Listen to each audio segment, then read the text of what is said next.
ভাবছি শালা কিভাবে বলবো বিয়ে করবো। হ্যাঁ সত্য, আমার আব্বা তো শুনেই ফেলবে ও আজকালকে, আল্লাহ জানে। তা আব্বাকে বলবো, কিন্তু আমরা কিন্তু আব্বাদেরকে বলতে চাই যে আব্বা একটা বউ লাগবে, কিন্তু সাহস আর সম্মানে কুলায় না যুবক ভাইরা। তো যাই হোক, অনেক লজ্জা টজ্জা কাটিয়ে আব্বাকে বললাম যে আব্বা, আমার মন বলছে আমার একটা বিয়ে করা দরকার। এভাবেই বলেছি যে আমার বিয়ে করা দরকার বলে আমি মনে করছি। তো আমার আব্বা শোনার পরে আমার দিক তাকায় আছে,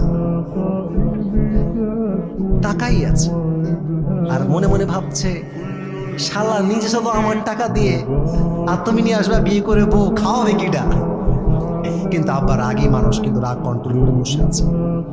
তো আব্বা বললো যে আব্বা শোনো, আমি আবার আমার ক্লাসে এবং পুরো মাদ্রাসায় 1 নাম্বার ছাত্র ছিলাম। এটা কিন্তু শো অফের শো।